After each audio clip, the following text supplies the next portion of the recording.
এই আকাশ বৰ বিশাল।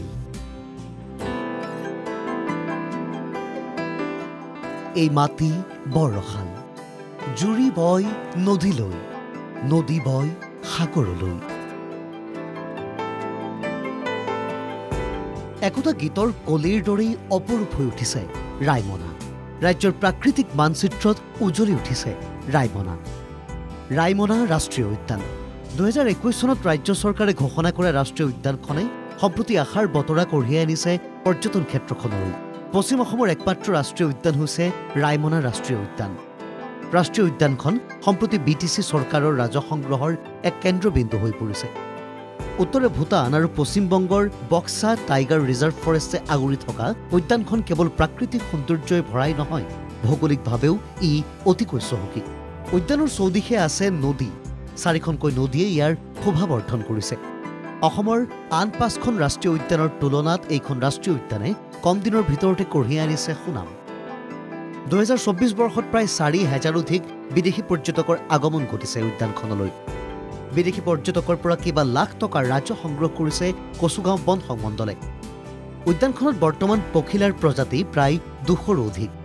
আছে বিভিন্ন প্ৰজাতিৰ 227 বিধ চৰাই।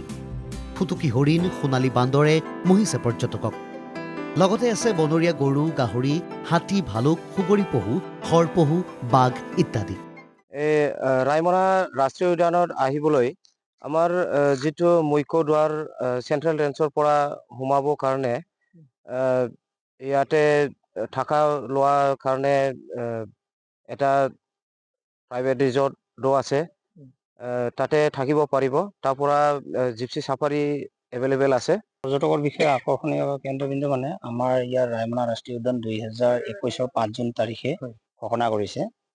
তাৰ পিছৰে পৰা দেশী বিদেশী পৰ্যটক ইয়াত আহিছে আৰু আমাৰ ইয়াত যিখিনি পৰ্যটক আহিছে ভিতৰত যথেষ্টখিনি জীৱ জন্তু দেখিবলৈ পায়।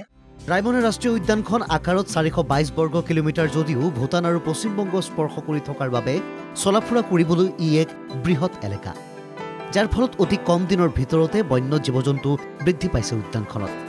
ৰাষ্ট্ৰীয় উদ্যানখনৰ অধিক উন্নতি সাধিবলৈ ইয়াৰ দাঁতি কাষৰীয়া গাঁওবাসী লোকসকলক ৰাষ্ট্ৰীয় উদ্যানৰ ক্ষেত্ৰত অধিক সজাগ কৰি জড়িত কৰাটো দৰকাৰ।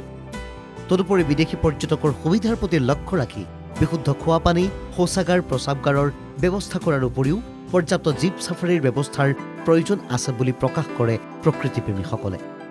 প্ৰকৃতিৰ সৃষ্ট এইখন ৰাষ্ট্ৰীয় উদ্যানক বিশ্বৰ দৰবাৰলৈ লৈ যাবলৈ এনেকৈ সকলোৱে হাত উজান দিব লাগিব। গোসাইগাঁৱৰ পৰা গোপাল চন্দ্ৰ ৰায়ৰ ৰিপৰ্ট, NKTV+।